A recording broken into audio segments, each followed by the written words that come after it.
Hello and welcome my dear students. आप सभी का स्वागत है हमारे YouTube channel GS exam mentor पर।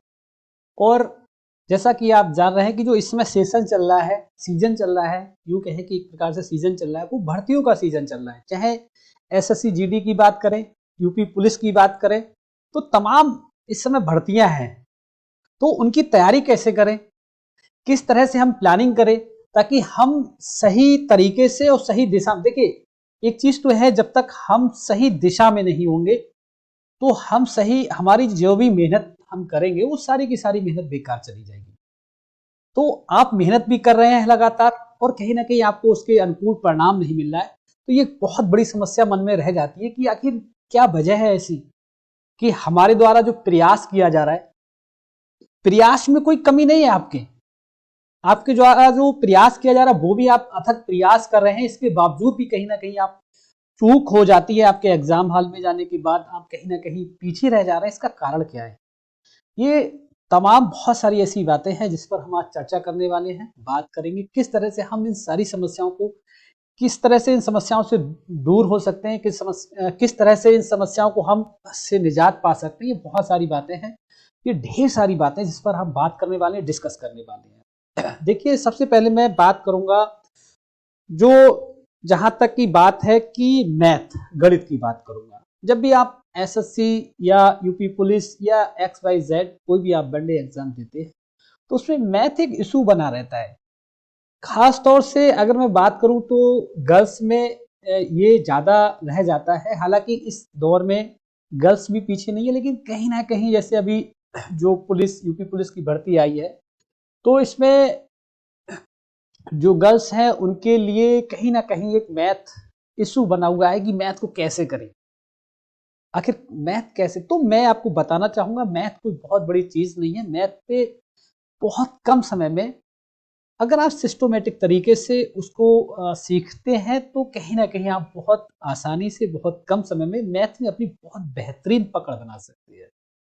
तो इन सारे जो पॉइंट हैं, जो बिंदु हैं, इन पर हम बात करने वाले हैं एक एक कर। देखिए मैं बताता हूं आपको। गणित की बात करें अगर, जो गणित में बहुत ज्यादा कमजोर वीक स्टूडेंट हैं, बहुत ज्यादा कमजोर और वीक स्टूडेंट हैं, उनके लिए क्या करना है, वो सबसे पहले अपना 1 से 10 तक पहाड़ याद करें। जिसको 10 तक याद है वो 20 तक याद करें, जिसको 20 तक याद है वो 30 तक पहाड़ याद करें। हमको जब तक 1 से 30 तक के पहाड़ याद नहीं होंगे, हम गणित में क्वेश्चन आ भी जाता है, पढ़ा लिखा फंस भी जाता है, इसके बाद हम उसकी कैलकुलेशन में इतना समय गवा देंगे जितना कि समय हमें मिलता नहीं है एग्जाम हॉल में। तो कैलकुलेशन को आसान बनाने के लिए सबसे ज्यादा जरूरी है कि हमें जो टेबल है, जो पहाड़े हैं, वो लर्न हो। कोशिश करो, धीरे धीरे आहिस्ता आहिस्ता कोशिश करो कि 1 से 30 तक के पहाड़े हम हर हाल में याद करें। हमें हर हाल में 1 से 30 तक की जो टेबल है वो लर्न होनी चाहिए। हमें जब 1 से 30 तक की टेबल लर्न होगी तो निश्चित रूप से अगर कहीं जोड़, गुणा, भाग आता है तो हमें उसमें समय नहीं लगेगा। जब हमें समय नहीं लगेगा तो वहां पर हमारे समय की तुरंत बचत हो जाएगी।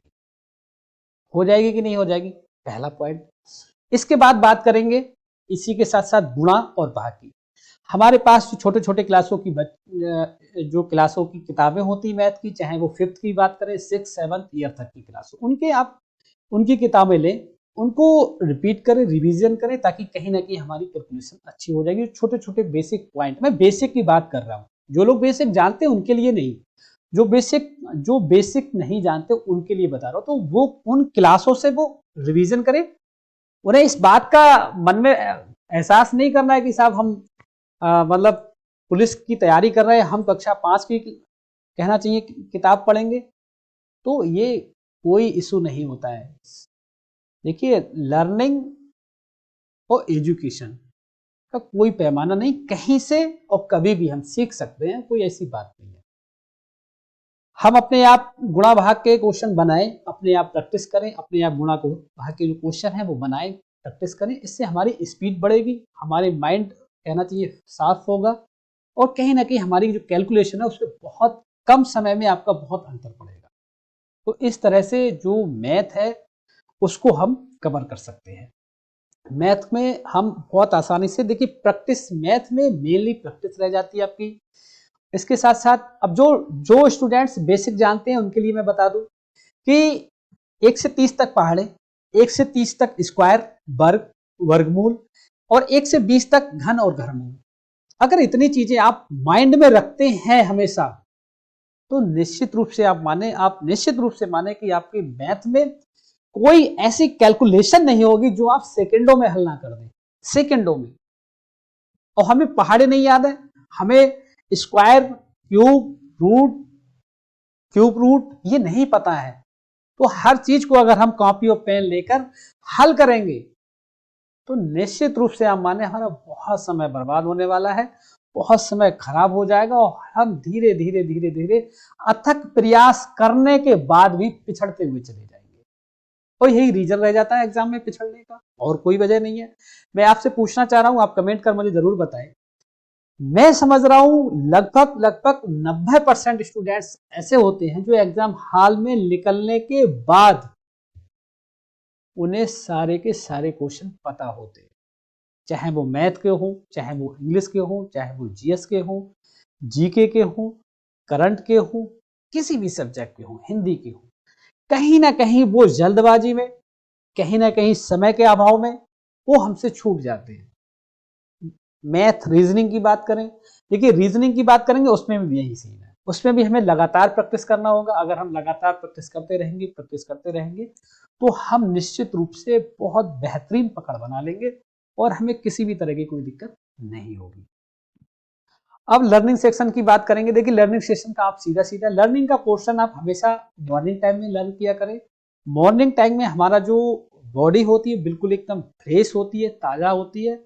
जो चीजें हम लर्न करते हैं वो हमारे माइंड में रह जाती है। उनको शाम को सोते टाइम एक बार रिपीट कर लें तो निश्चित रूप से वो हमारे माइंड में रह जाएंगे। कहीं ना कहीं हम इस तरह से व्यवस्थित तरीके से अगर हम अपनी पढ़ाई को चालू रखते हैं तो निश्चित रूप से आप मानिए आपके परिणाम जो आएंगे वो निश्चित रूप से आपके पक्ष में आएंगे।